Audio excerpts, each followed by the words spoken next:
Isn't. Good morning. Good afternoon. It's good to see you all. We are still waiting a little bit for people to drop in. I'm sure there will be more people dropping in the next minutes. But it's good to see you all. Elizabeth and I are very excited to do this. Yeah. We know that for many of you, this whole Zoom world is a new horizon, and I'm hoping that we can give you some guidance that can make it a really as positive an experience as possible, and maybe even a surprisingly positive one. And the main achievement that we try to achieve in this course is to allow you to forget Zoom and to basically allow a Zoom to drop in the background and come to an experience where we're just people meeting, seeing each other. And that's in fact the main achievement that can be done really in order to create online aliveness, to really, if I may say so, forget about technology. Sounds kind of funny, but I really mean it. Because technology is a big help and it's a big distraction at the same time. And one of the things to just get used to is to let it drop to the background. It's really very similar to learning to drive a car. I'm sure all of you had the same experience like I had. What a nightmare it was to drive a car. And the first time. Terrifying. Not for myself, also the people around me. It was really terrifying. It was a terrifying experience. And there is a point where you forget about the car. You just go somewhere. And the going somewhere means that you do something with your stick, if you're a stick driver, or you do something with your foot for the brakes, whatever. But it's basically all out. It's all put on auto drive. The really thing that you're doing, you're taking notice of the street, you're taking notice of the landscape, you're aware what you want to do, you're looking for a parking space. It's all this is there. The car is gone. And that's when you have reached mastery of car driving. And basically the car is something that you're just using in order to do what you want to do, because usually car driving, I mean, if you really just want car driving for fun, that's its own thing, you just enjoy it. But usually car driving is because you want to move. And it's not about the car, it's about you being flexible in time and space. And it needs some time of mastery to get there, because usually the car is in the way. You want to get there, but basically you're completely occupied. What are the sticks? What are the gears? What's the traffic light? What are the traffic rules? All this kind of gets in the way, and it can be quite distracting. But as you know, by learning to drive a car or learning to ride a bicycle, similar, or whatever. There is a time of learning, and then there's a time of where the learning goes to the background, and that's when mastery kicks in, when basically you are in mastery of the tools that you're using, and they are not having you are using them in order to do what you do, like here on Zoom to meet people. And that takes time. As car driving, you don't learn it in 2 days or in 2 minutes, but it's not too difficult in the end. I think we should start. Yes. So I'm welcome. Welcome. Whatever time it is where you are. I think for many it's morning, some it's afternoon, and there may be very few that it's starting to be evening, but I think not quite yet. And this is Creating Online Aliveness. And I'm Elizabeth Diebold. I'm Thomas Steininger. I'm very happy to be with you in the next couple of days. So let's start with the technicals. A little bit of an orientation to the technical stuff. Let's go to the steering wheel, the gears, the brakes, and all this kind of stuff. Of course, this is not a technical course here. We are focusing really on the human experience, but it needs some technical foundations to make it easier for us. And as I don't assume that all of us are too familiar with Zoom, just some little features that help you to move around. One thing I would like to show you right away, and when you see this, you see all of us. All of us see just us. What I just put is something that only the facilitator can do, but it shows a possibility that you have in the view, which is called the gallery view and the speaker view. On the right upper corner of your Zoom screen, you have the possibility to switch between two different ways how to see each other. One is called speaker view, where you just see like us, Elizabeth and myself.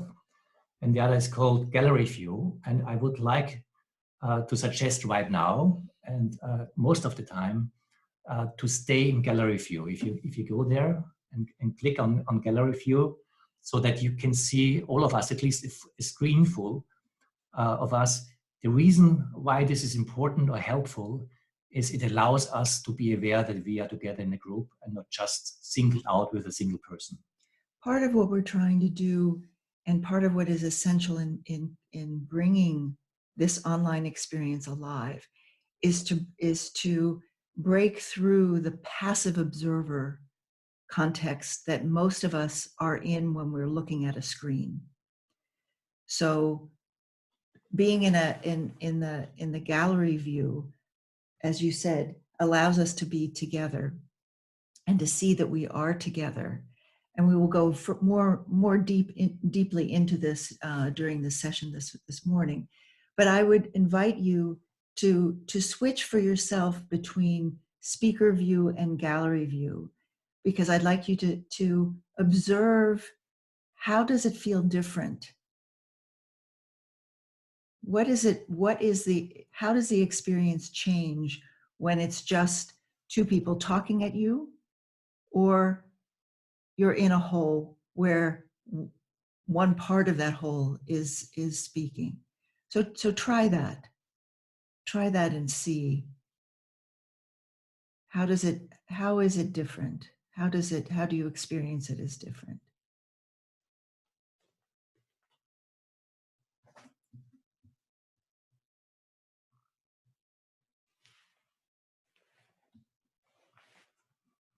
And then when you are in gallery view, I just want to show you, in case you are not aware of it, because we are more than 60 people right now here. So we are too many people for one screen. What Zoom does, it divides it to different screens that you can flip between. And it depends on which device you are. If you are on a PC, you see on the right and on the left side of your screen an arrow. And you can click on the arrow, and it goes from screen 1 to screen 2 to screen 3, and you see a bunch of different people. Hello, Abhishek, great to see you. Mm-hmm. Now I see you on screen 3. And Kejal. Hey, Kejal. Mm-hmm. So it's great to have people also from India here. Halkin. Akash. Great. So that's something also I would suggest you sometimes, just to change the screen, that you look in a different sector of the circle that we are in, and not just only in the same sector, but just in general, what I would invite you to look, just to see and be aware that, yeah, this is not a video clip. We're not watching YouTube. We are not watching YouTube. There are real people on the other side, and they're really looking at you. They see your face. As I see you, you see me. It's real time. And somehow the word virtual reality is a misnomer because it's technological, but it's not virtual. We are really here in this space. We are really, it's not a physical space, it's an online space, but it's really you, and it's really me, and it's really the others, and we are really together in this moment right now. And it's important to let that in one's consciousness, because there's a tendency to forget about it and just objectify each other. But we are really here, and we are really spending this time with each other. And this is something you will hear me say again and again. And I also suggest when you do courses to say that again and again, because it's important to be spoken out, to remind each other, because it kind of frees us from this, what we call this screen hypnosis, that we are just with the technology and computer. No, we are not. We are with each other. And down on the on your screen, if you look at the lower left, you see a mute, a little microphone, and a little camera. The camera, with the little camera, you can turn your own camera on and off, and with mute, you obviously turn your sound on and off. Now, actually, if I may just do something with all of us. As you will hear, I unmuted all of you. And you see, this can make it quite difficult because there are echoes, there are side noises. What I will do again now is to mute all of you, but I will mute you now in a way that you can unmute yourself. So the control is on your side. But my recommendation, our recommendation is to unmute yourself when you're talking and stay muted when you're not talking, so that we have as little side noise as necessary, because it's just easier for our ears. And one other set of controls that are useful and important on your own little square that you see in front of you, in the upper right corner.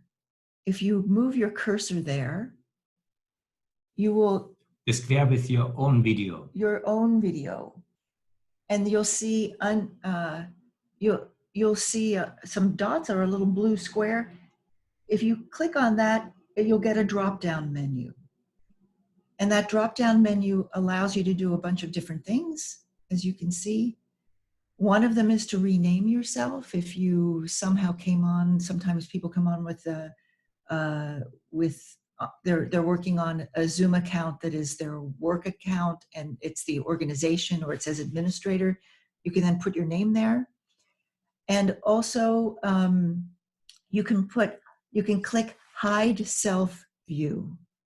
And that is a real bonus because often it's just a human phenomenon that we are mesmerized by our own image. When we see it on the screen, it's like, oh my, who is that's saying that is saying what I'm saying, whose mouth is moving?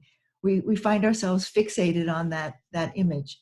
So it's really helpful also when you're teaching, when you're working with people, to get rid of your own face so that the other people are there with you. It's very simple. It's basically the same thing like you would be sitting in a circle of people and having always a mirror in front of you that mirrors what you are saying right now. You will experience, particularly when you have experience with Zoom already or other, that it is distracting because of always talking in your own mirror makes you kind of self-aware in a way you maybe don't want to be. Yeah, I mean, and that's one of the things that we're going to speak about more later.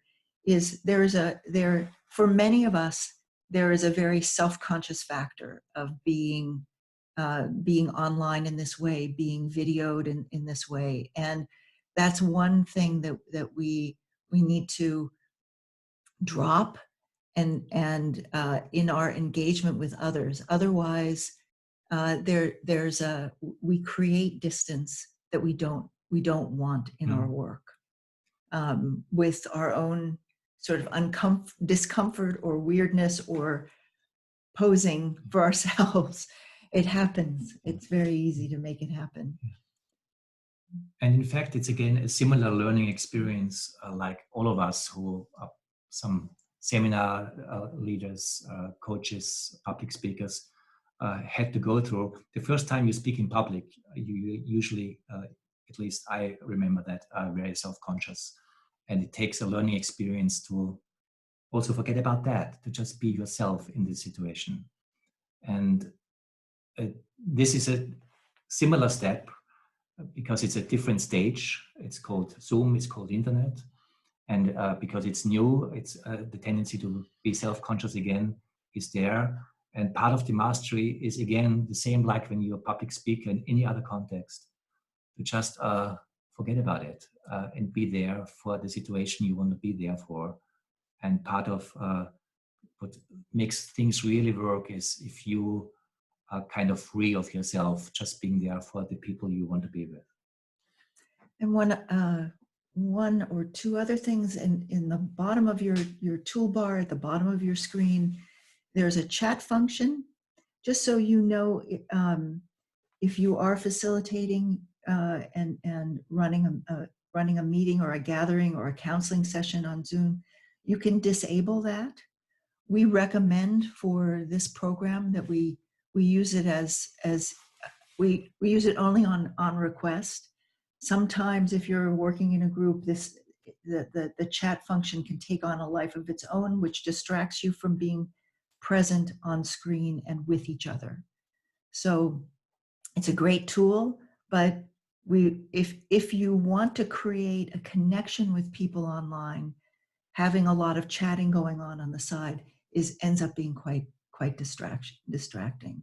And then there's a little reaction button that allows you to do a thumbs up and a clap or a clap, and that's something that you can use advisedly. In your own work, we tend not to use it. It's a new feature on Zoom, but it can be a quick way of getting people, finding out where people are at. You agree, and everyone, gives a hand up. And also, you can raise your hand. I think that's the hand raising is, I think, is on your where was it? I think the hand raising is on your drop down menu, or it's at the bottom of your toolbar, right? Because we have a slightly different format than you do, because we are the hosts of the meeting. It's on participants. If you click on participants, you get exactly. to see your Okay. name there. Yeah. Okay, great. Good. Thank you for that. Okay, so what I'd like to do now is give an overview of what we're going to do across these 4 days, and what we're trying to accomplish in this session, and what the schedule will be for this session, and then we can jump in. So to start with, as we said on the website, we realized that so many of us who do work in workshops and connecting with people as counselors, as coaches, are suffering, one, because a lot of work has just disappeared during this lockdown or time of social distancing, and also that being on screen, many of us find it very difficult to create real connection. And it's something that Thomas and I have been working at for quite a long time, using different technologies, just because we happen to be in a situation that was international and people couldn't gather every week together. So that we've developed a kind of an expertise in working deeply together using technology. And we thought that it would be useful to share that with those of us who are struggling to find out how do we do this thing? How do we penetrate beyond the isolation or the passive position of being online like this? So what we're going to do, we're starting with consciousness, because the most important thing to being able to penetrate this experience and to bring it alive is our own presence, intention, and awareness. And the more deeply one is able to be aware of and sense into presence, the more one is able to then work with it in order to be able to bring a relationship alive, bring a group alive together. So that's what we're focusing on for the first 2 days, the first 2 sessions.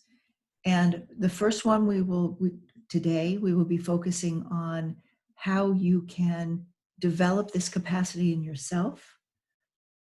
And tomorrow we will be talking about ways of working with a group with this capacity. On the second module will be more technique-y things, but we felt that it was important that you have a grounding in consciousness, in awareness, in order to be able to know what you're trying to develop.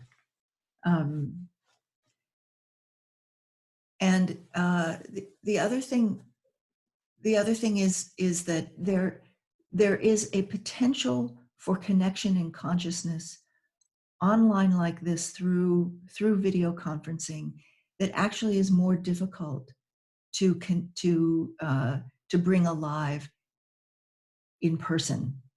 And that's because all of the ways in which we relate to each other, including touch, including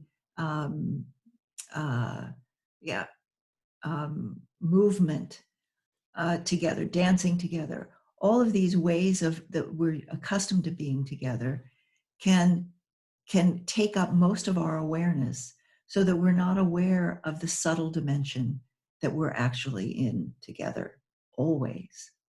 So our work in these 2 days is to become more aware of this subtle dimension that connects us.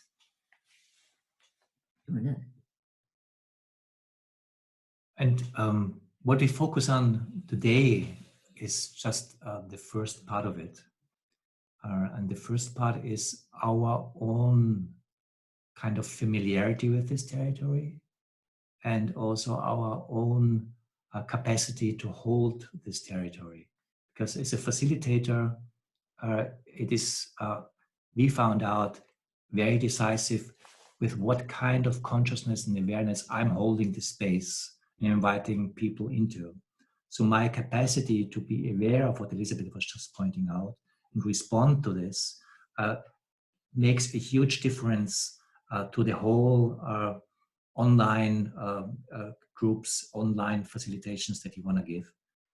There is one, I think, foundational difference between physical meetings and online meetings that it just helps to be aware of. Any kind of physical meeting is held by a specific physical space. Mm. And usually you choose your space carefully. You choose a beautiful room, maybe in a beautiful setting, maybe in a beautiful landscape, or maybe in a beautiful part of the country, or part of the town, or a beautiful part of the house. So the choice of this physical space is the first part of really allowing a meeting to be held by something. There's a reason why we choose a particular space in a particular part of the house, a particular part of the landscape, because this place holds something, and this helps to do what we want to do. This is not the case when we meet online. When we meet online, this is not a physical space. This is an online space that on one hand is held by technology, but basically it's held by our shared intention, by our consciousness. So this space is much more dependent, even more so than a physical coming together, by the consciousness that we invite people into. And this can go both ways. Usually, particular in the beginning, it shows that this space is much easier to fall apart, to fragment, to not come together. Also, because people are, we all are in our private space or office space right now, meeting each other. So we are in a double space. And it takes an inner shift of awareness and consciousness to leave my private space behind. I'm sitting in my office here with Elizabeth, but this is not the important part. The important part is to be with you. But it's an inner shift, a consciousness shift that everyone, particularly the one who invites the meeting, has to make in order for this shared space between to open up. If we all just sit in our private space, Particularly like this, and kind of unaware and kind of like watching a Netflix movie or something, there will be a glass wall between us, and it will be very difficult to connect. But when we, as facilitators, are very aware not only of the space itself, but also the necessity for us to invite to the space ongoingly. And the only way to be able to invite to this space is my capacity to be aware of this space, because otherwise I have no idea what I invite to. So today, we basically share our own findings, what it helps to be more aware of this space and how to invite to this space and how to hold this space, because this is the foundation to really allow a gathering in this online space. And just to give you a heads up about timing this morning, afternoon, evening, we will work together for an hour and a half. Then we'll take a half an hour break, and then we'll come back for an hour. And that will be the basic structure of each session. And we'll give you instructions for the breaks when we come to it. But I also wanted to speak to,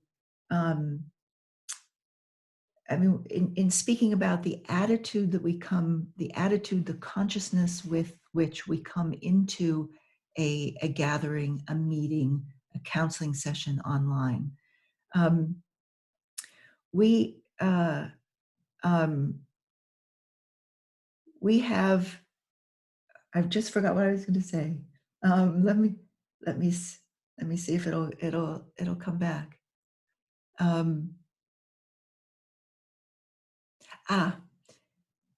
One of the things that is actually quite fascinating about the time that we're in is that we are all deeply in the unknown. In this moment where we're being pushed into using technology like this, rather than being able to make connections with people that we're accustomed to, and in the ways that we're accustomed to, we're finding ourselves all, not just with technology in the unknown, but in the situation. We're in an existential crisis as humanity. We are in, no one really knows what's going on. There are a lot of people who are trying to figure it out, but it's probably not possible. It's different in different places. What will happen, we don't know. But this attitude, or this reality, which is always really fundamentally the reality, we don't know what will happen next. We don't know what is. Reality is much deeper, bigger, more mysterious than usually we walk around being aware of. But in the space of not knowing, there is an opportunity here. And it's a deep opportunity, because in not knowing, that space is the space of transformation. That space is the space where what we don't expect can happen. And that's very important to creating aliveness and also creating spaces of transformation online. That when we come together in anticipation, in curiosity, but we just don't know what is possible, and lean into that, there's something that can, as we say, come alive. But it's very important not to try to just protect ourselves from the not knowing that we're in, but to embrace it and open to it. And that can be a very powerful space of facilitation, space from which one facilitates.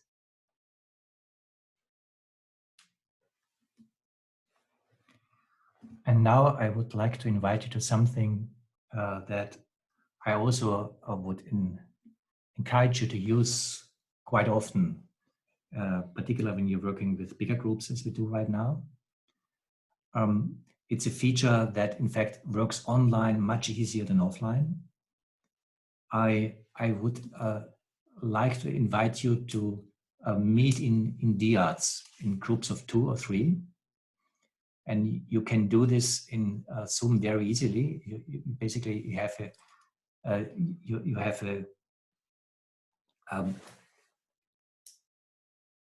a group of you have breakout groups, and in these breakout groups you can allow people just to meet in a much smaller context. One thing that is really powerful about this feature is that when we are on a big screen with more than 60 people right now, it's very easy to come in a position where I'm just listening and just basically observing and being an observer and not participating.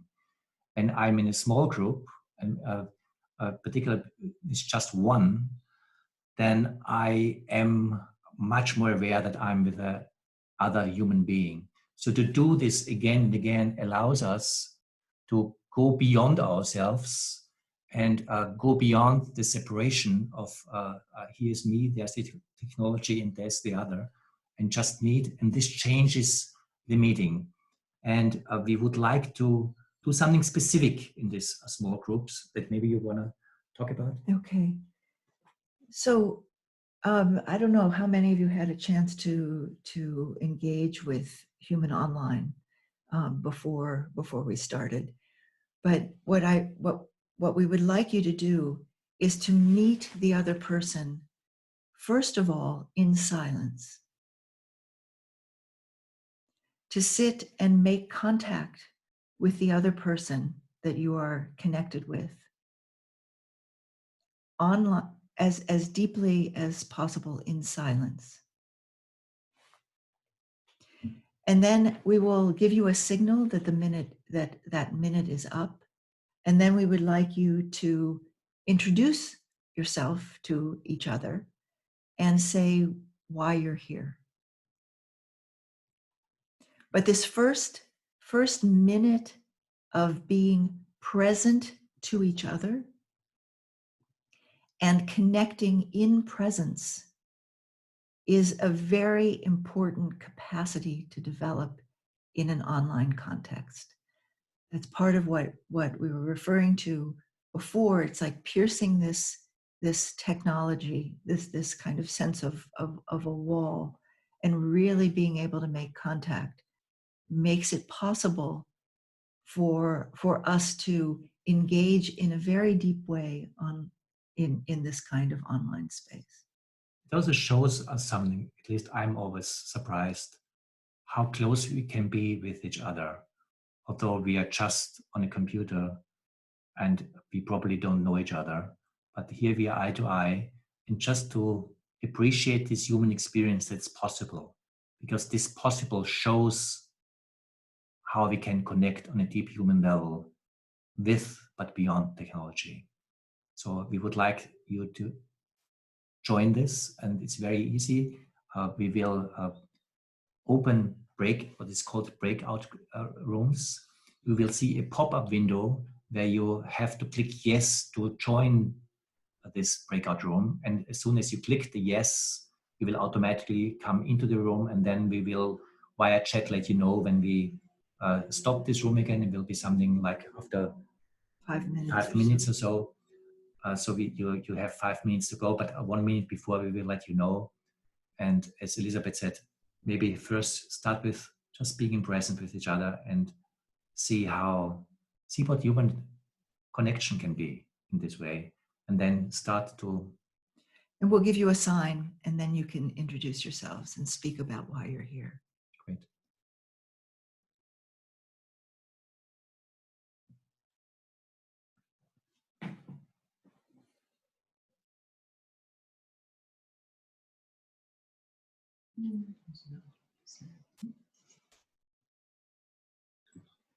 Geht in die eine sozusagen.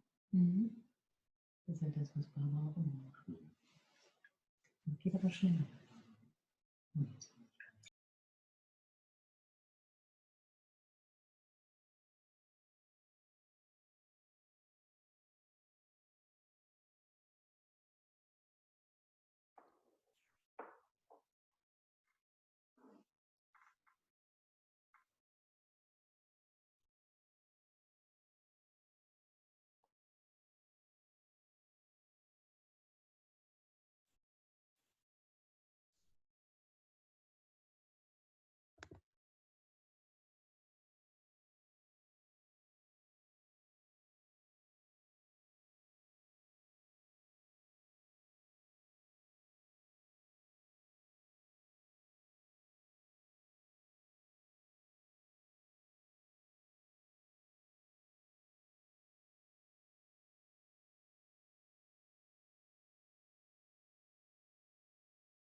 ask them if they need contact.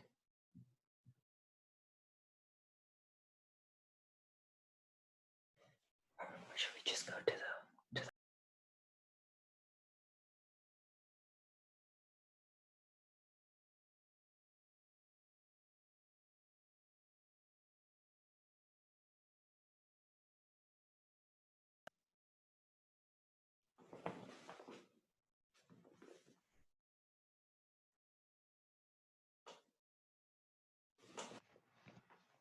One thing I really like doing this exercise, when everyone comes back, usually everyone has a smile on their face. Mm-hmm. Mm-hmm. That in itself makes the point. Mm-hmm. It is a powerful tool, and it's something that's much easier than doing it in a physical meeting. Just bring people together in this random way and see how, in fact, easy in some way it is to make human contact. Mm-hmm. And to go beyond your so-called personal private sphere and just be with someone. Mm-hmm. And this helps also to change the environment in the whole group. As I assume that your experience of being in the whole group is influenced also by having this human direct exchange that you had right now. And it is a little difficult when you have a pair and you're working with one other person, but I hope that you were able to get a sense of this, but also that coming back into the whole body. Now just look and appreciate that we're here together. When you're this is something that Thomas said much earlier already today, that when you're facilitating or working in this kind of virtual space, keep bringing people's attention to the mystery of our being together. That here we are.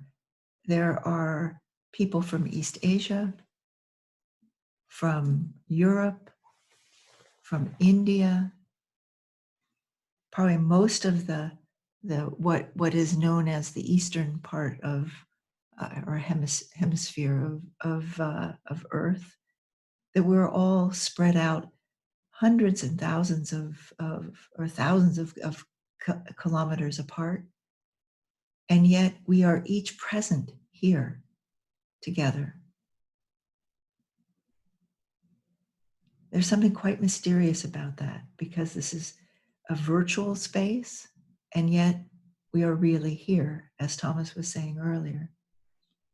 Reminding ourselves of that repeatedly, taking a moment to really make contact with another in a pair or in a group of four, makes the point that there is something that is connected between us that is not dependent on our being next to each other physically. And that actually is quite miraculous.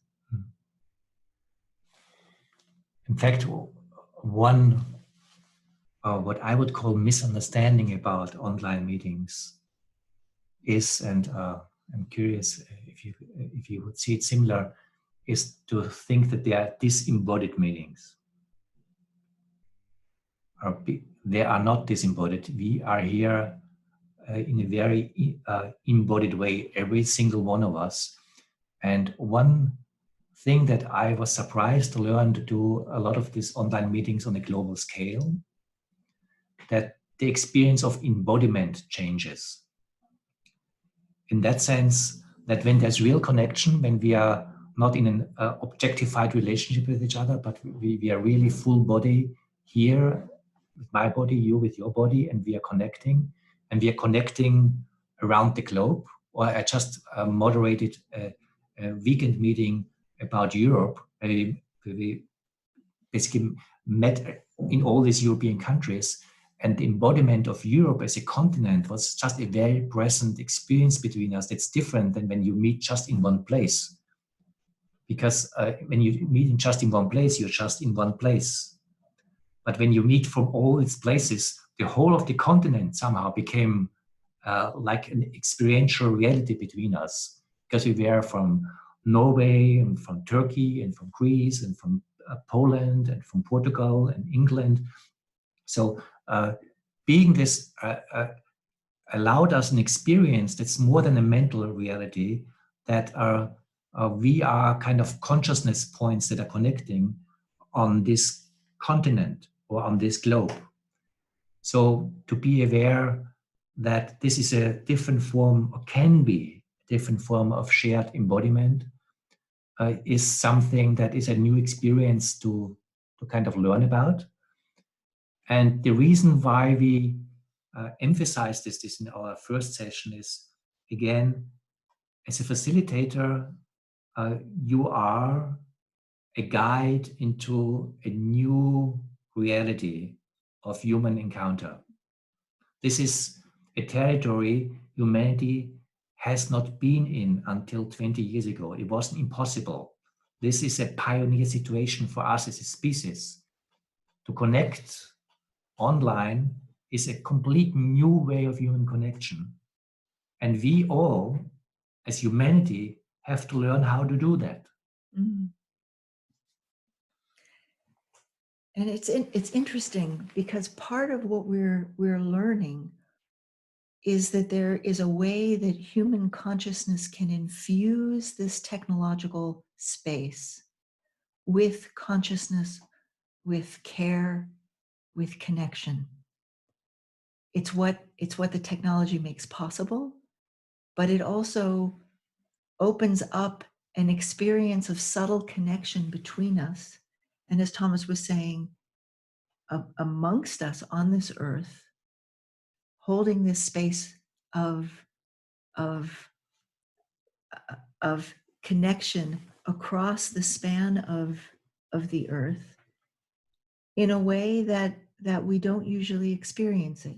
So as this technology has come online, there are new capacities in human consciousness that are also coming online that allow us to infuse the technology with life.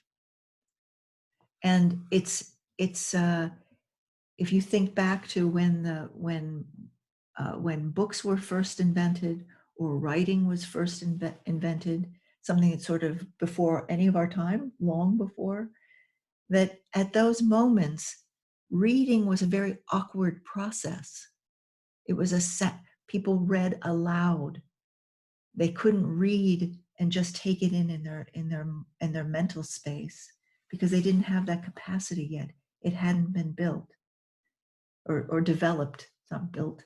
And in that awkward reading aloud, that something began to change, so that now we pick up a book and we open it and we read it, and we can get a deep impression of the consciousness of the person who wrote it. We're doing the same thing with this. Here's this technology. We use it for information sharing often. We use it out of the habit that we've developed watching television or YouTube or films on as an observer. But there's a way of moving into the space and appreciating the mystery that's actually happening here, that we are in being together from these different places at the same time. Yeah. And I think it's something really to appreciate, that we are in a pioneer situation. Technology has developed this.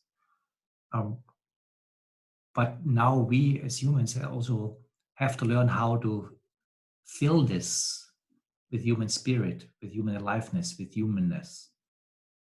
To not make this just a technological space, but a place where humanness can meet in a new way. And we are all new in this. It's a very new human feature that we have to learn. We are in the process of doing this right now. And when you are giving your courses or whatever you do with Zoom, you are in a pioneer situation with your people to open up this world, that this world can be a place of human touch. And I consciously say human touch because it seems so how can you say human touch? There's this screen that we are thousands of kilometers apart. Yeah, that's all true, but the point is we can touch each other in a deep way, in consciousness. and touch is always, in the end, when a human soul touches a human soul. Mm. And one of our experiences is really that it is a cellular experience. It's not a mental experience, it's a cellular experience. When I see Janie right now smiling, it reaches me. Mm. It reaches me. It's not just an objective something. It's a human smile that touches me. Mm. And to work this space together and to learn together how we do this in this admittedly awkward place with all the squares and the names. And I admit it's an awkward place, but we can humanize this awkward place. And part of what we try to learn together is how to humanize this awkward place so that the human soul can bloom in this awkward place. It's like colonizing a new continent and colonizing in the good way. Not as colonizers, but as just opening up and see how human life is possible there, and see what how human culture can bloom in this new territory, and find out we are all new in this, and we all can learn this together. And this is what we try to share. And it starts with our capacity for presence and our capacity to be with each other in presence. And we have talked a lot right now. What we would like to do also to open it up for your voices and weave this more together. And this is also part what we find the art of doing this is. And it changes very much. It changes from a small group to a huge group, how to do this. But as this space that we are creating together is created to our presence, as Lisa is saying, it's helped by technology. It's woven by language, mostly, because we are weaving this consciousness space by speaking to this consciousness space, partly also supported by seeing each other, seeing the smile of each other, and seeing, wow, he or she is listening, or she's talking to me. But to find this art, how we can weave together a space of togetherness. So, and that there are several ways how to do that, and we will talk about more later on, so that the communication doesn't fall apart, that we don't drop my story. Basically, I'm just with myself and just put it on you, and I'm completely unaware that I'm together with you in this space. But we will talk about this in the next days quite a bit. Right now, I just would like to come in with your own questions, your own insights, and see how we can weave this so that this is a space that is a co-creative opening and not a kind of a place where fragmentation is what is happening between us. And fragmentation is separation, and separation, particularly in a context like this, comes from when someone becomes passive and disconnected from the field, you could say, the context that we're holding together, and keeping in mind what I think, Thomas, you said it earlier, that this space is held by our shared intention to learn together, to explore this together, to find out together, and our presence and awareness that we are giving to it,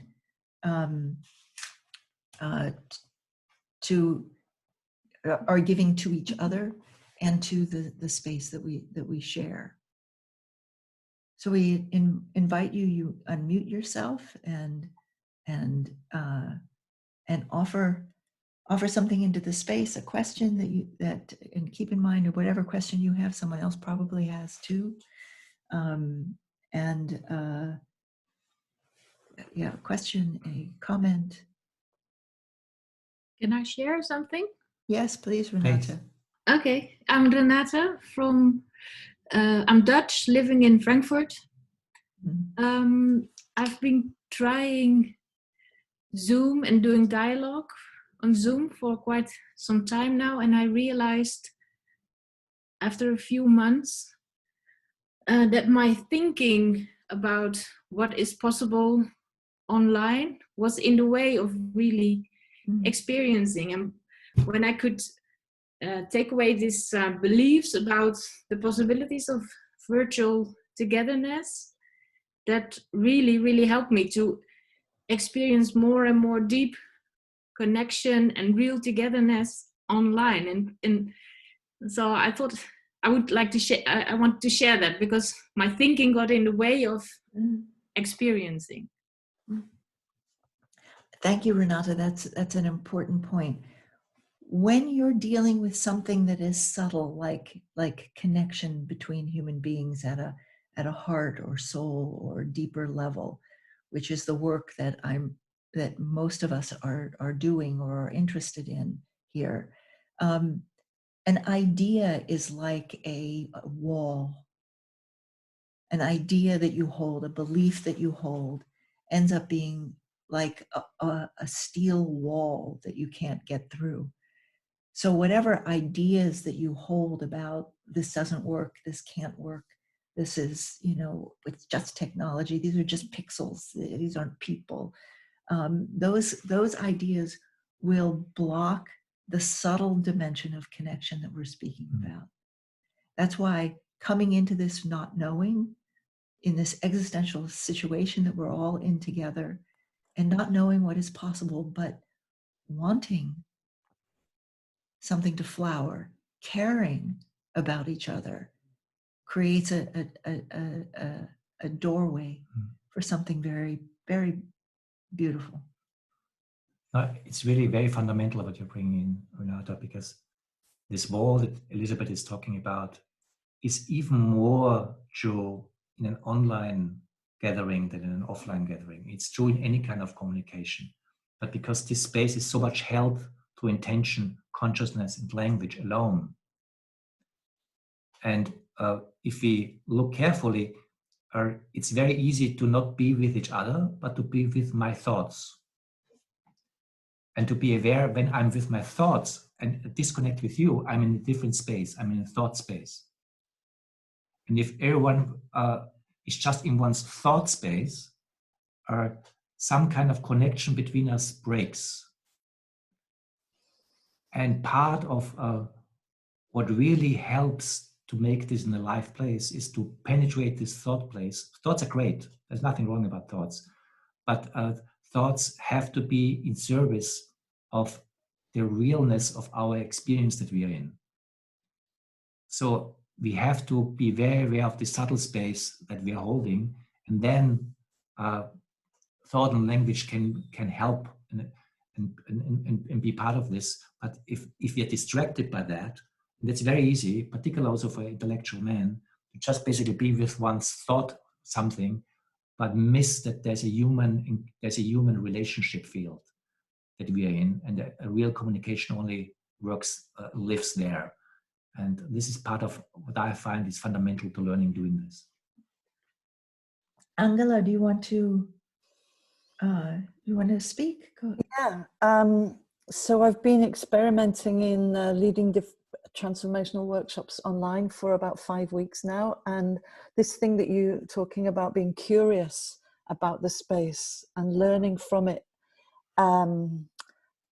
I want to say a couple of things that I noticed. So in one workshop, at the end of the workshop, I just asked people to say where they were.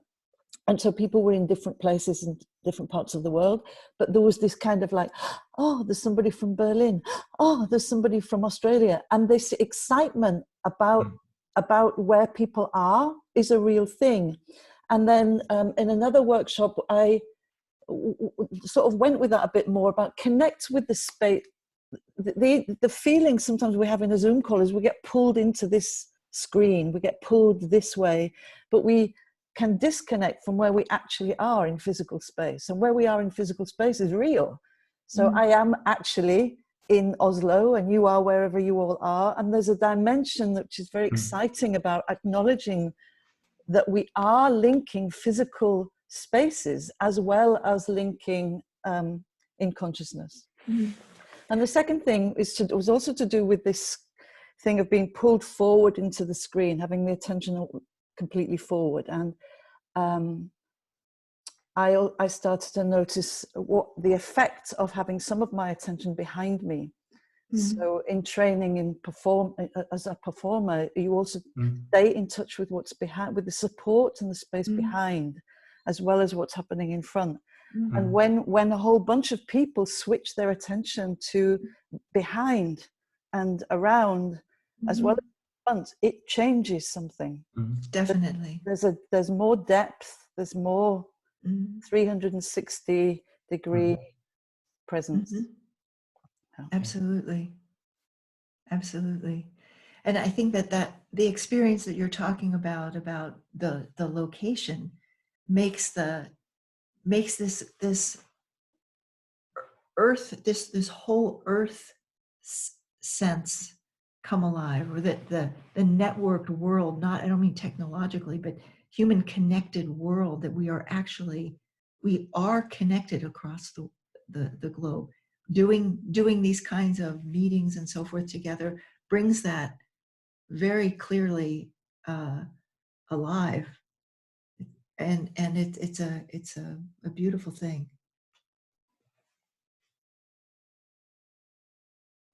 And I also appreciate because the space is held in consciousness, and it is much more vulnerable to shifts in consciousness in good ways and in not so good ways, so that when one is self-preoccupied or in one's own world, it has an effect on the whole in a way that is very powerful. And when one is opening one's awareness and bringing one's culture, one's space, one's context together, there is a different sense of being and sense of connection that comes alive. And becoming aware of that makes it even more so. Because when we become conscious of things in our conscious awareness, it intensifies the consciousness. And one thing, Angela, what you're pointing to is also that we have to be very, very aware of what kind of space we want to create in the particular meeting that we want to create. Because there are kind of work environments where there is something, a practicality of the meeting that has to be acknowledged, because we are together for a practical context, and this has a certain connotation that's different than having an online yoga class, let's put it that way. Or I also know people who do shaman work online. And in fact, I hear it's quite powerful to do that. But there are different spaces that we are evoking, and we have to be very aware of what is the space that I want to work. And that's, I guess all of you are just really masters of your own space in whatever your work is. And you are very aware how to evoke this space in the usual environment. And the question is, what is different and what is maybe even similar to evoke this space in an online meeting? And to see how this can, in some way, online meetings work different than offline meetings. There are a lot of disadvantages, handicaps. There are also some advantages that we want to talk about, but to be very aware what the space is that I want to create and how this synergizes with the specific situation that we have online. And what you are bringing in, Angela, really changes the space quite a big degree. When I name the space where I'm in, when I'm aware of my background, there is a multidimensionality coming in there. I don't meet just basically with an idea of myself, but my placement on this earth becomes part of our shared space in this. And I always, as you described, when people are saying, "Wow, I'm calling here from Tasmania, south of Australia," that does something to me. When I see someone and he or she talks to me from Tasmania, there is something opening in myself that's not just her. I don't know to what degree is projection, fantasy, or recognition. We can talk about it, but there's something opening where I have a connection to a place I've never touched inwardly. Tasmania, I've never been there. Probably will never have the chance to go there. But because we have this connection with someone who talked to us with Tasmania somehow becomes present in my living experience. So this is something that I find quite miraculous and is worth to be aware of and to work with. I also wanted to touch back when you spoke about the curiosity at the very beginning, because it's like, where does that curiosity reside in us? It's a very interesting question, because we're not talking about intellectual curiosity, like, oh, I'm fascinated that you're calling in from Berlin. It's a city of like how many inhabitants?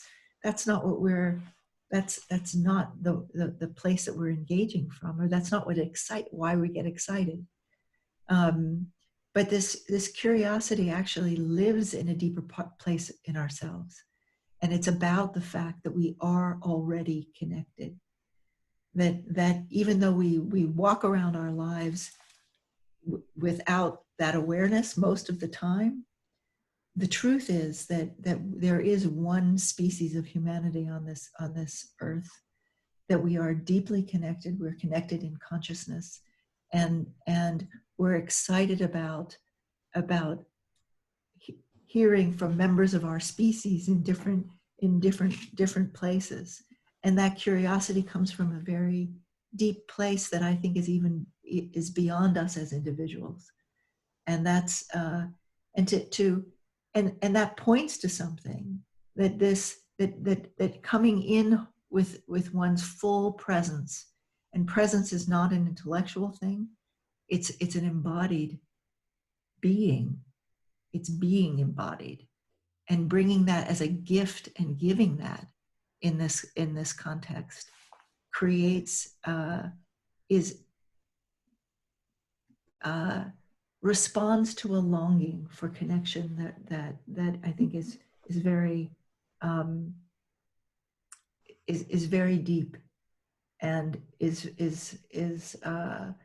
something that we all are moved by.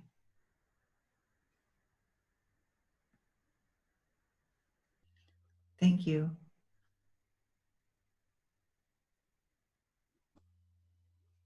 Thank you so much, Elizabeth, Thomas.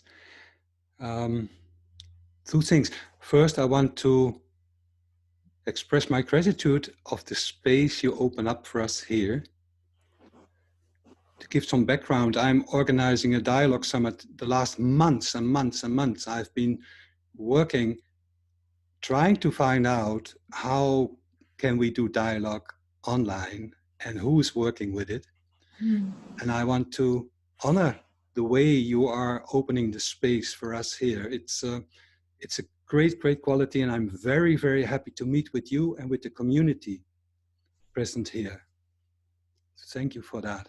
And the second thing is, I want to add to the dimension of space, there's also the dimension of time, because we're not meeting only with people from different parts of the world, they are in different time zones as well, and in different biological rhythms in their bodies. So we are liberating ourselves from time and space and connecting with humanity as a whole. And that's so fascinating. It's absolutely unique. And it's such a great moment in history to be able that. And I want to say also to Anja, yes, this opening up to this part, the more important is to keep the roots present as well, to stay connected with the earth and the time I'm in as well. But open up, what a chance. So thank you so much for opening up this space and time here for us. Thank you. Thank you. It is miraculous, isn't it? I mean, it's like that, and one wonders, you know, we're just at the beginning of being able to sense into this, and in the deeper waters of this, there's a co-intelligence that emerges, and a co-consciousness that emerges, and this is what, and then bringing that back into one's face-to-face relationships. There's an accelerator here, I think, a potential accelerator that seems to be very much needed at this time, given what we're facing on this planet.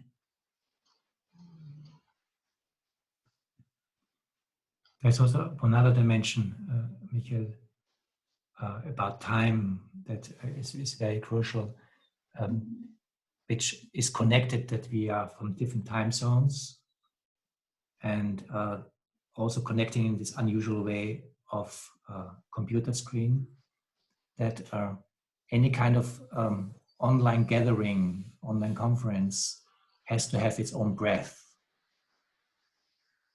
And because we are not in the same physical space, it needs more attention to not miss that.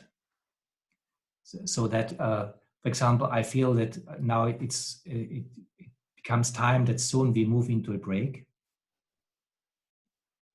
Because if there is also kind of an overload, something is breaking in the space between us. And one has to go with one's own intuition and one's own learning, and you ongoingly miss also parts of it. It's an ongoing learning process, but to be very aware that sometimes it's important just also to leave space, also for silence, to not kind of fill this space up with whatever you have to say, but to let something breathe between us. To be aware that whatever I'm organizing has a beginning, has a middle, has an end. And there is a bow, an arc that has to be consciously appreciated. There are things that are appropriate in the beginning of the arc. There are things that are appropriate in the middle of the arc. And there are things that are appropriate at the end of the arc to close the form, maybe the form of a section, or the form of a whole meeting, or the form of a whole conference.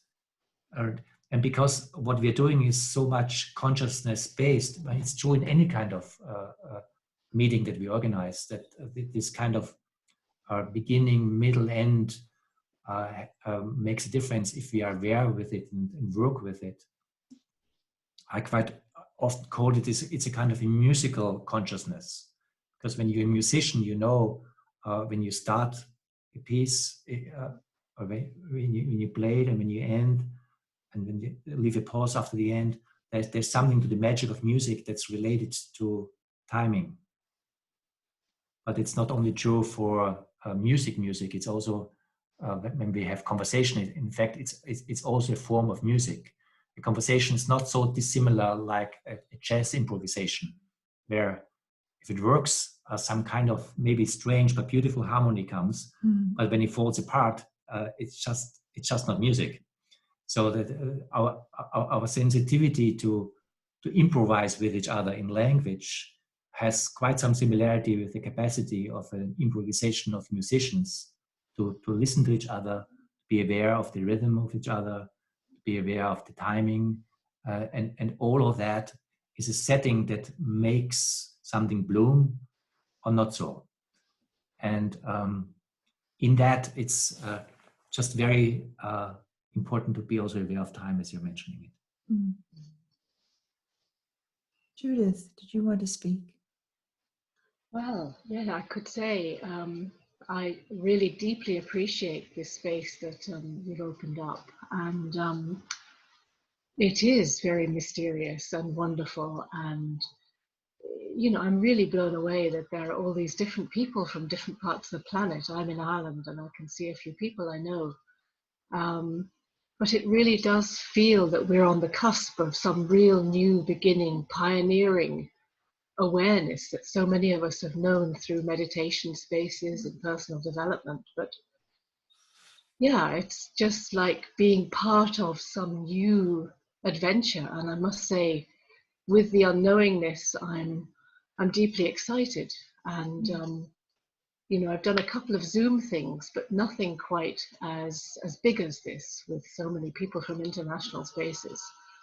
And you know, all the things that so many of us have really felt in our hearts of this oneness and togetherness. It's like this pandemic is full of beautiful things as well as the suffering. And I think it's the suffering that's opening us up to so many aspects of oneness and togetherness and humanity and compassion. And yeah, thank you so much. Thank you very, very much. I'm deeply appreciative of this. Mm-hmm. And it was just an intuition. I was sent this and something said to me, yes. So here I am with a very big yes and a big thank you. I think this is very much a moment of either breakdown, probably breakdown and breakthrough at the same time. I don't think it's going to be one or the other, but all the work that people have been doing, like yourself, like many of us here, with consciousness, with meditation, with all of this, this spiritual consciousness work, can have has a role here, and can be amplified in this kind of context in a powerful way. And we're going to be focusing on we're focusing today on presence and the power of presence, and of presence that is deeply embodied and therefore able to be given and extended beyond oneself to others in this space. And we're also going to be speaking about the collective dimensions of this, because and creating coherence together. And these are introductory steps. These are introductory steps that allow for a container to be built that transforms conflict into creative friction, where we can create a depth of connection through what we're exploring this morning or this afternoon, and that then can come alive in all of the push and pull of engaging with people who have their different views. And I think that's one way that people who have been working for unity can bring something forward that allows a new kind of diversity in unity, not unity and diversity, but a diversity in the unity. And that's, I think, as we move forward as a species, and in response to all of the crises that we're facing, the mega crisis of all of them together, that capacity to hold togetherness in difference, and to create a new togetherness through difference is going to be a very powerful, going to be very powerfully needed. Should we take? I think we should take a break. As we said, we're going to take a half an hour break. And if you can restrain from like going, oh great, now I can go on and check all my email. You may have to do that, but if you don't have to do that, please don't. Stay with your subtle sensing, your capacity for subtle sensing. We would also recommend that you get outside, go outside if you can, if it's not the middle of the night where you are. And even if it is the middle of the night, what's going on with the stars? Where's the moon? But to sense the vibration of sun on your skin, to feel the wind, to touch a tree and be aware of the vibration of life force in the tree. Stay with your deeper sensing and perceiving, a subtle level of perceiving, rather than shoot back up to mind space and all the things that I have to do and so forth. That will help us in the next part of our being together. Okay. Yeah. So we'll be back in 30 minutes. You can also stay online, just mute yourself and switch off the camera as you wish. You will do that.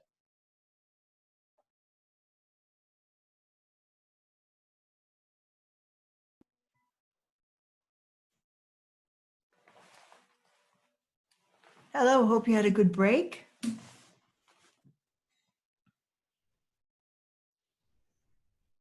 Yeah, it's really important, and that's something we'll stress, to really give a lot of space to being in different modes, be outside, and not try to do what we do in conferences, which is have things going nonstop for 12 hours. This, because it's held in consciousness, this space can be tiring when it's because you have to give so much to it. The thing is, it also gives back a lot and can be very energizing at the same time. But you want to work it so that people have space to be in a different dimension. Yeah. Because the online space is a very delicate space. Maybe it will be different in 10 or 20 years when we are all used to this space. But it's definitely a very delicate space right now. And one thing that occurs because of its delicacy is that people have a hard time with this space. And you can create an online space when you're lucky. You also need some luck for it, as a nourishing space. Where people are not drained by the experience, but in spite of being on screen, because being with each other and being with you, that it is a positive experience. And to the degree that it is possible, this is a very important quality to hold, because as soon as people are getting tired of the screen, there's an inward turning against the screen and against the meeting. And that creates a force of separation and fragmentation. Mm. So it makes a huge difference to do. I mean, it's not always possible, and we are all learning. As it's not always possible to create positive spaces, but to create a positive space as much as we can, and allow a dynamic where this is felt as something enjoyable. Supports the possibilities of this online space in a tremendous degree, and because again, this space is not held by a physical place, like you are in a hotel or you are somewhere. It's very much dependent on our goodwill. Mm-hmm. So it is important to invite people to give their goodwill. Mm-hmm. And to invite the people to give their goodwill, it's important to invite them to something that is a positive experience. So timing, breaks are also encouraging to have an antidote to the screen experience, and why we invited you to go outside, maybe touch a tree, see the sky, hear the birds. Have this antidote, allows us to stay in a place where this continues to be the experience that we enjoy together, and that allows the space to develop its positive dynamic. I just wanted to, excuse me, to add that it's not simply luck that enables you to create a positive space. It also is skill. It's true. And intention and all of those things. But and that's what we're trying to do here, is to help you learn the skills, or at least understand what the set of skills are in order to create the space. And I also think that the breaks and the non-screen time are helpful for integration, because there's something that opens up in this experience that is a subtle dimension of reality, and to not then, like we do with a meditation cushion often, you meditate and then it's like, okay, meditation's over, now I'm my usual self. It's moving away from the screen and the intimacy that is possible here, and the deep connection that is possible here, and then saying, okay, now that's behind me. No, those are dimensions of reality that are real, that still exist off screen. It's just that on screen we may be able to tune into this easier because the actual physical presence of someone in your space is not there. So the deeper, subtle dimension of connection becomes more highlighted. But this can actually accelerate one's capacity to connect IRL, in real life, off the screen, with it coming from this depth and connection. And that, I think, is also, that's part of why I said earlier that it's an accelerator, because this fine dimension that we're learning to sense into here and becoming familiar with can be awakened and in our relationships with each other face to face. In fact, it's good that you mentioned that. It's part of our surprise learning that we learned doing this work. That part of the feedback that we get by people learning the skills online changes and enhances the capacity of offline relationship. We didn't expect it, but it's a feedback we hear quite often, because there are certain skills needed online that you need even more here. So you have to kind of train this muscle more, or this sensitivity more. But bringing this to offline life brings you with a certain trained muscle and a certain trained sensitivity that also changes your capacity in any kind of environment to engage in dialogical spaces. So it's something that we didn't expect that, but it's really something we ongoingly hear back, that there's a positive effect of this capacity to meet in depth in online meetings, and how we can meet in the other life. So it's kind of a surprise finding, at least for us. Yeah. Now, exercise. Yeah.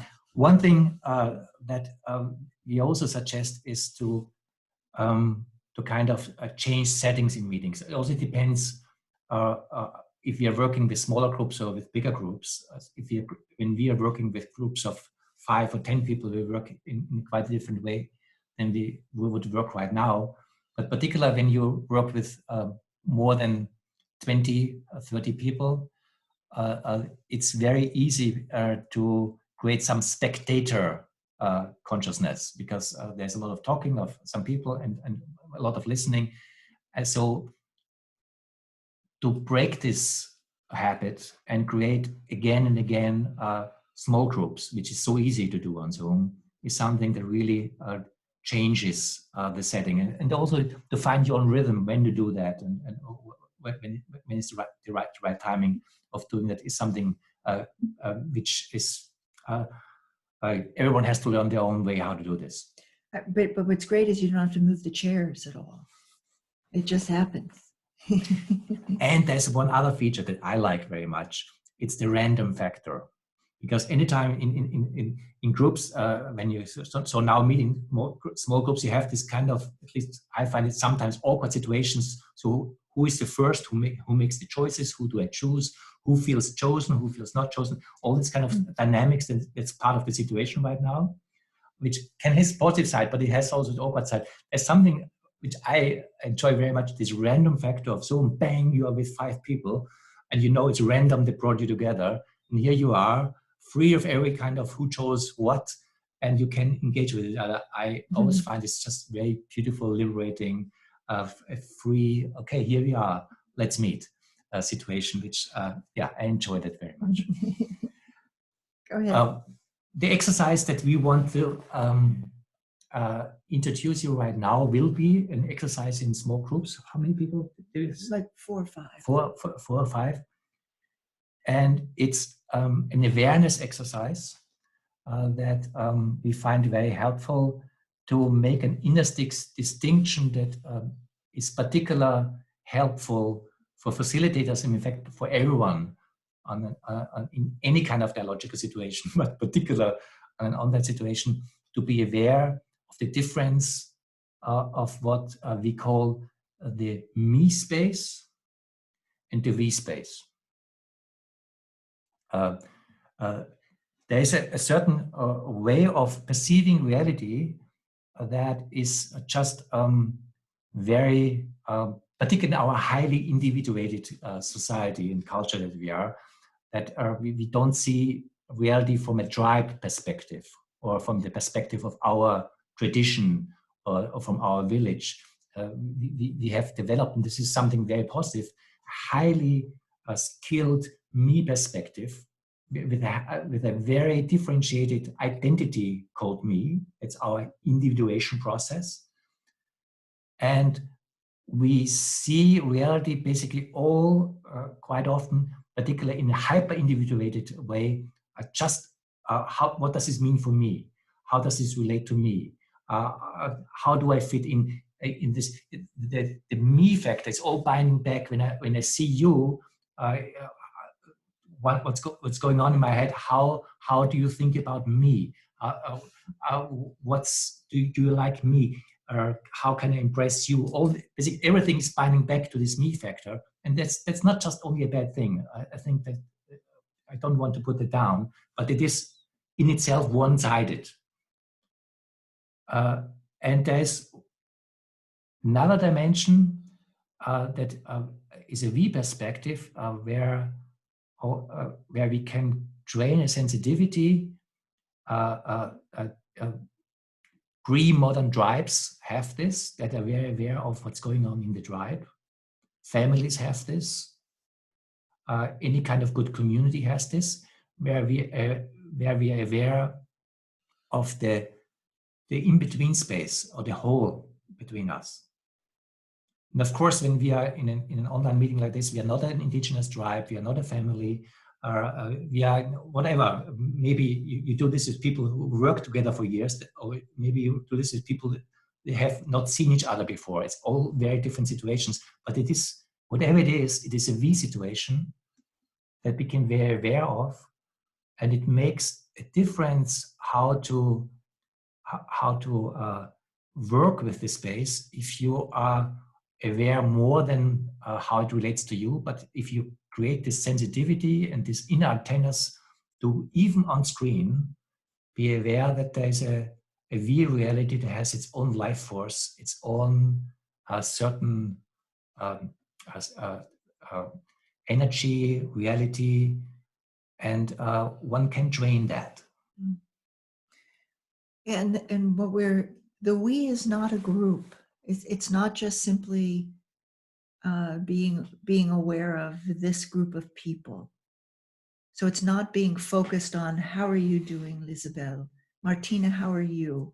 I'm tuning in to just you. It's the we is an opening to a space between. It can be called an intersubjective space if you want to use a dorky word. It's the fabric that is so resonant in this virtual space. We've already been pointing to it when we spoke about engaging from presence, that presence, which is not unique to you or to me or to Thomas, but is actually a fabric that lives between us, that we access as individuals, that this presence in a collective has its own, as you were saying, has its own quality to it. But one needs to begin to notice this. So what we would like to do is to do a little exercise in making the distinction between me and we. Yeah. You want to continue? Yeah. In fact, the way we would like you to kind of play with this is also to do it in an embodied way. So when you will be in your smaller groups, it will be an exercise without words, and we would like you to be up straight, to not lean back on your chair, but to be up straight.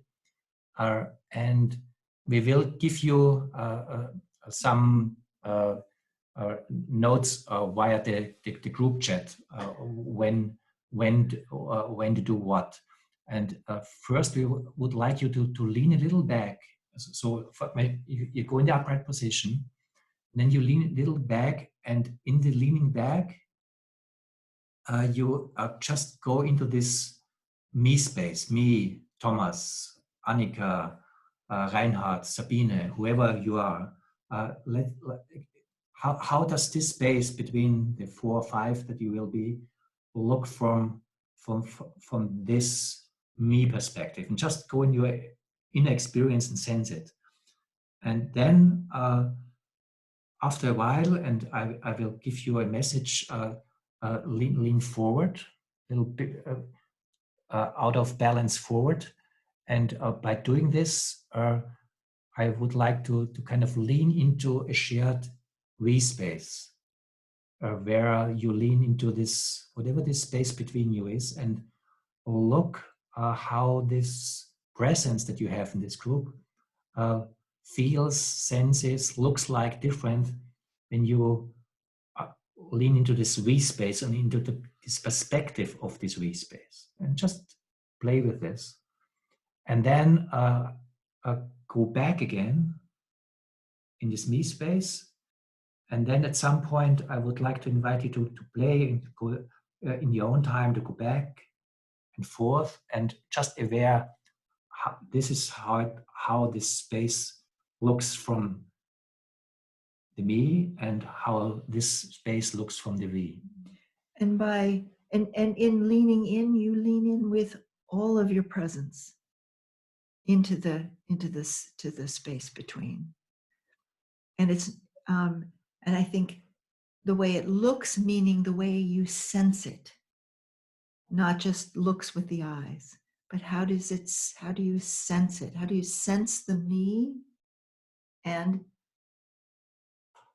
the opening kind of slight to embrace the we with all of your presence. And then after you have done this also in this back and forth, we would invite you to, again, we will tell you in the group chat, to just make a little exchange for some minutes, to just talk about this experience between us. And then I would like to invite us to come together in the big group. So this is the setting for this exercise. I at least usually have fun with this exercise, and I hope you will have too. It works the same way. You will be asked to join a breakout group. You just click yes, and then you will find yourself miraculously in a random group of 4 or 5 people. And the exercise, I mean, it's fine to say just hello, but the first part is meant to be just without language, to experience the backward leaning in the me space, and then we let you know the forward leaning in the we space. And then the third part, where you, in your own time, pendle between, is that the right word, English? Not quite, go back and forth. It's a German version of English, where you go back and forth in this we and we, and use your body as a reference point, because then this is more than a mind exercise. and just see how does it look, feel from here, how does it look, feel from here, and then the last part, we would like to you guys to talk a little bit about it. So have fun. Thank you very much.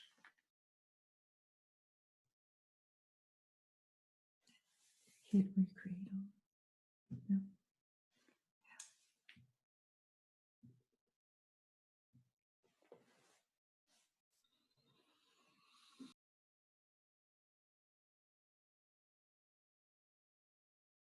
Switching of self-view again.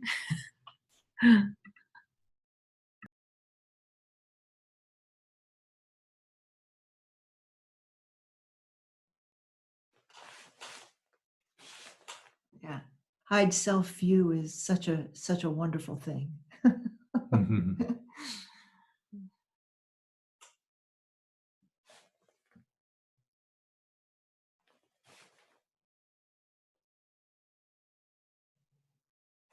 Okay, are we all back? It looks like we're pretty much all back. Okay. So now's the time for sharing, questioning, opening up. What was your experience? Yeah, what did you notice? Any difference, no difference, anything interesting, or whatever seems to be important to bring into this bigger group now? Anything confusing? We have something like 20 minutes before we close our first session.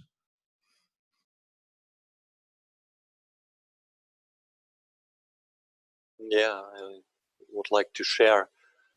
Yes, please, Fridtjof. I find it very important to switch off the own picture because it's really catching your attention, and just to be with the people you are.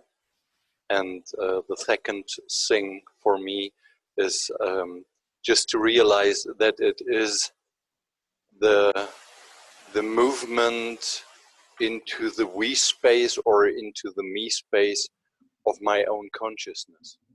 I can support it with my body, but it is not necessary. It's the most important thing is the movement of my consciousness. And that's a really touching gift to open into this we space. And for me it was really touching because my quality of emotional resonance really was changing in this. Yeah. What was the difference for you? How would you describe it? It's in easy words, it's just to feel connected. Yeah. Not only with me, to feel connected really with the others. And to realize it's really just the difference of my consciousness which makes this difference. Yeah, it's actually quite, in a certain way, it's almost shocking because it is such a subtle difference, but it's very profound. Yeah. That, and we've been educated, trained. I don't mean educated in school. We've been brought up to process things in our and to kind of relate to life in a way that is always self-reflective or always self-concerned, you could say. But I don't even mean that in a bad way. But that this kind of me awareness and what's going on in me, what's happening, we spend years in therapy to figure that out. And that to instead of pulling things in, even energetically, but to be focused out, and that one has access to all that one knows in doing that, but one is not fixed in a certain way. That's a very powerful thing. Powerful, tiny shift that means so much. And again, that's true in general, but particularly as a facilitator, it's so important to be connected. And it's even easier on screen to be not connected. And to have basically, you do what you want to do, and you have your agenda, and you have your expectations, and you fear, and what you want to do. Basically, you're just with that, but you're not connected to the space that's opening up between us, so you cannot respond. Only when you are connected, you are able to respond to what's happening between us. And as we don't have the usual hinges that we have in a physical space, hints, it needs even more attentiveness to stay connected. I wanted to just add one thing, that also this kind of me sense gets really amplified, particularly when you see yourself on screen, or you know that you're on screen, you know that you're on camera, that then it's all about me and how do I represent myself. And that is death to any connected, living, loving, moving capacity between us as people. Doris, you wanted to say something. Wrong. Yes, I'm here. For me, it's a little bit similar, I think, to Fritjof. When I go in the we space and back to the me space, without a subject, without communication, I get no relation really. When I go forward in the we space, it's nearly too much for me. What less? When I go back, I can play with the distance, and I can go into the we space. I can feel it, and I can feel my me space.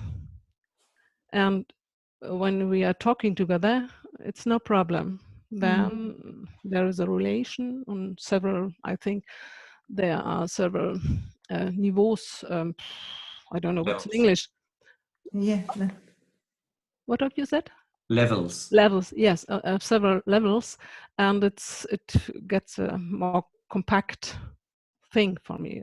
It lives more. It's the living is more intensive, and for me, I've said it several times.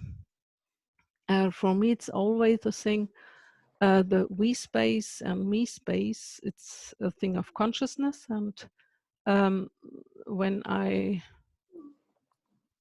put the focus more in front of the head, it's more the me space, it's more straight. There is perhaps a message or a deed. And when I push the consciousness more back to the pinealis, I have a good feeling for the room, for the field, for the we space. And with this, I can always play, always.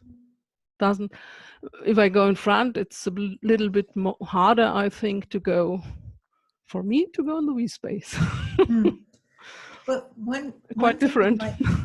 One thing that might help is not think about it as the front, not think about it as the front, and particularly the front of the face or the eyes, because the eyes are so connected with our mental realm. But in some ways, it's what Angela was speaking about before, to bring from all of one's being forward, rather than just a kind of mental or idea, but that position of expansion and openness and wanting or curiosity that comes from a deeper place, that attitude into the we. Should we? Yeah. Suzanne? Yes, I'm Susanna, joining. Oh, there's another Susanna. I don't know if I'm right. Yes, it's my turn now. Go ahead. Go ahead, please. Okay. I'm Susanna. I'm joining in from Bonn in Germany. It was a very interesting exercise for me. I felt to move into the we space, it's much easier in smaller groups when the group is the people who are in the group, I can see them all. And in the larger group right here, I'm not able, because there are so many people here, I'm not able to see all the people who are in circle right now. It is much more difficult to move in this we space. I'm more in a larger group. I feel I'm more in the me space, just focusing, listening, learning, and paying attention to both of you, what you are talking and teaching or sharing with us. Yeah. So that was a very interesting and important result for me to realize that. Thank you for listening. Great. Oh, thank you. How about the other Susanna? Yes, thank you also. I thought it was very amazing how easy it was to sense the difference between the me space and the we space. On a certain level, I was aware of that before, I think, but not as consciously as today. So it's quite a new world opening. And what is the question in my mind at the moment is, for me, it was a bit frightening to enter the we space that consciously, because of maybe the fear of getting a bit lost, or maybe former experiences which haven't been good in groups, so bad experiences and stuff. And I'm asking myself, okay, I can work on this for myself as a facilitator. What happens if others in the group I'm facilitating experiencing this frightening or this fear of the we space? Yeah. And this is definitely something also to work with. There's also something which I find is an advantage and is a disadvantage at the same time. By putting into these small groups, somehow, to use a harsh language, you're also forced into the small groups. So you're comfortable sitting, watching this space of 60 people, and all of a bang, you're out of your spectator position and you're thrown into, and so that has two sides. On one hand, and it's where I mainly come from, it's very helpful to activate each other and get out of our kind of comfortable spectator position. But of course, it has something also that all of a sudden, from your perspective, you are seen and you are asked to, and to be respectful with this. At the same time, I think it's something that it's a fine line to invite people, but not to force people. And I think also it will depend on your context and the groups that you facilitate know you, and you can warn them. You can also say you don't have to participate. If you just don't click that button, you don't go anywhere. But you will, knowing your group, knowing their sensitivities or how sensitive you want to be with them, you can engage with this in different ways. But yeah. And also, maybe we should have mentioned that, but one definitely can mention it. Just tell people they don't have to join the small group if they don't want to. Yeah. And also, you can switch off your camera. Okay. I would suggest not to switch off the camera because I really want, but the reason why I sometimes want to mention it, so that when people have the camera on, they know it's their own choice. It's not because they're forced to be seen, but they also can make the choice not to be seen. So then when I see it's my own choice, I'm here in a different way, not because I'm forced to, because I made the choice to do so. Thank you so much. Great. Thank you, Susanna. Kelly. Kelly? Hi there. Hi, Kelly. Hi. Hi, Thomas.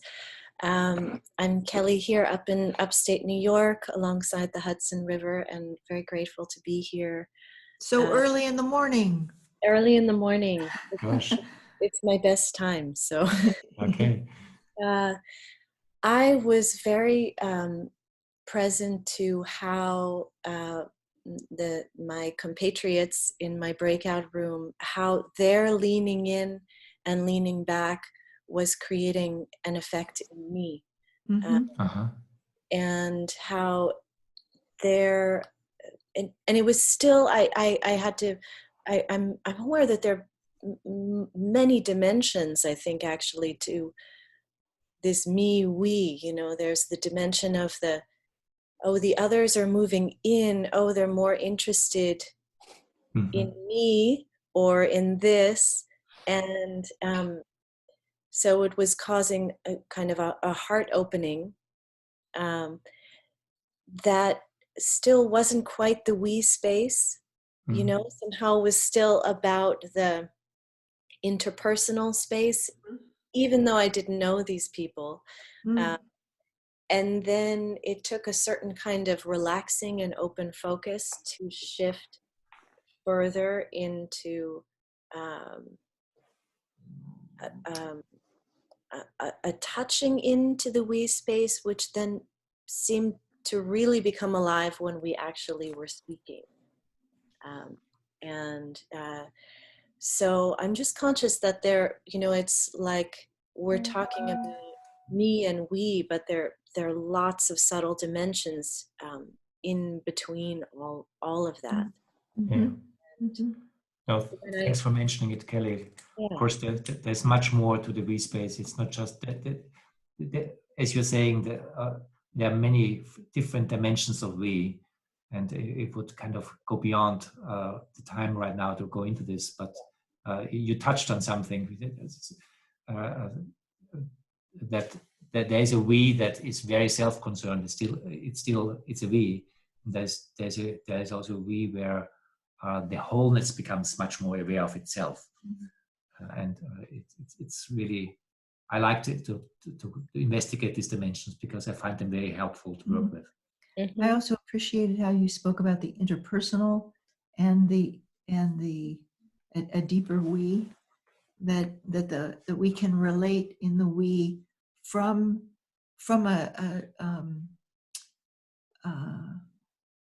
a perspective that is more psychological and more the way that we connect usually, and without noticing that there's an opening that makes a different kind of connection possible. Yeah. If I may, I just want to add one more thing that I think was collectively noticed in our breakout room, that when we leaned forward, there was almost a kind of tension of anticipation. And then in the leaning back, there was almost a relief and a relaxation. Oh, okay, now I can just sort of let go a little bit. This space isn't asking anything of me. I can just sit back here. Yeah. That's true. Thank you. Thank you. Irene. Yeah, I want, hello, I'm Irene from Vienna, and I just wanted to share another point. I'm working as a facilitator usually, and I'm working a lot with that, where am I and where are the others? And my problem is more that I'm losing myself. And so for me, it was interesting to see myself. I tried also to turn off the picture. But it's in a way a confirmation to see myself, to see, okay, I'm also there. So I'm also allowed to be there. Interesting. And not only the other ones. Yeah. And that was now an interesting observation I made. Yeah. No, it's a very interesting point. I would love to talk about this more at some point. There is a distinction, we can't go into this right now, but it's related to what you're saying. There are different we spaces. One which I would call a pre-individuated we space, and one which I would call a trans-individuated we space. And the difference is that in a pre-individuated we space, you either don't have a developed individuation or you lose it. Basically, it's kind of a group thing. You fall into a group and you lose your selfness in this. But what you are pointing to, and in fact, this is important, there's a we space where both, there's a tension between we and me, where also the capacity of a responsible me that has the choice of the choice of choice is part of it, and it's different than a V space where there is no me anymore in this. So I just wanted to point out that there are maybe a reason why it helps me at the moment to feel myself or to feel the we. I mean, if I close my eyes, I can feel myself, that's no problem. But to feel the we, yeah, that was just interesting for me, that there are different ways how to use the things. You can use the technical way, and I'm always questioning, is it helpful for me or is it not helpful? And so I realized you said it should be better to turn it off. And I realized for me at the moment, it was better to not to turn it off. And that was just great. Great. I also want to make a slight point. You said that in the work that you're doing, you focus on where am I and where are the others. Others doesn't include me. It doesn't include me. It's others. But the we includes me because I'm part of the we. And it may be just a slight shift in thinking, but when you speak of we, you rather than others, you are part of that we. And I think it's important. It's an important distinction. But I think we have one more. We have one more question. Who else?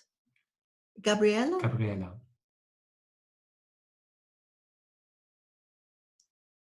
You want to unmute your microphone, Gabriela? It's coming. Hello. Thank you, Hello. everybody. And thank you for this wonderful course. I have been learning Zoom through various groups this last week, and to actually have something with consciousness, it's another barrier that's dropped for me. And when you did the exercise, when you spoke about the exercise, I thought it was instructions. So I was doing it by myself with my eyes shut, which was great because I did both. I did it with a group and I did it by myself internally.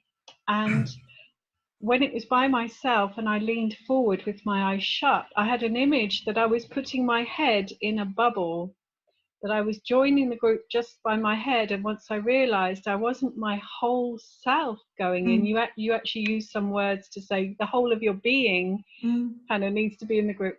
And I realized that I'd been in other groups elsewhere, just listening, being an observer, writing notes, writing on the chat, thinking I was joining in, but sometimes saying not one word because of facilitation, perhaps, and myself, my shyness and resistance, but to actually be facilitated to fully be as present as possible in this technological newness.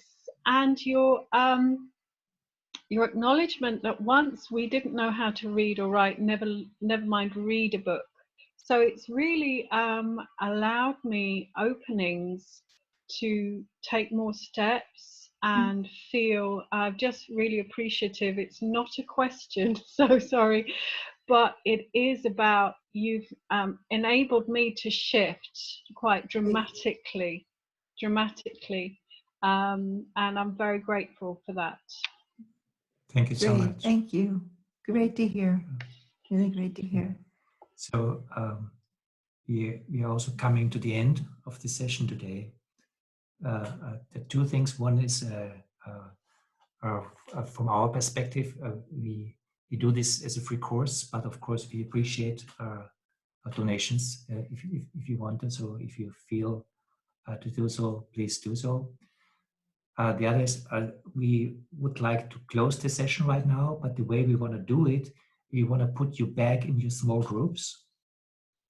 So you can join or not join the small groups. And basically we leave the small groups open. So if you want to stay the next half an hour in the small groups and have a chat, please do so. If you need to go right now, please go. But we will close the big room. But in your small groups, it's up to yourself if you want to hang out for another couple of minutes, if you want to have a chat and do as you please, so that you can take care of your time as you need. So thank you very much. We see each other. See you tomorrow. Tomorrow, and it was a pleasure for us to do this together. Thank you so Thank much. you. Thank you. Bye-bye. Bye. Thank you. Mm. Bye. Thank you.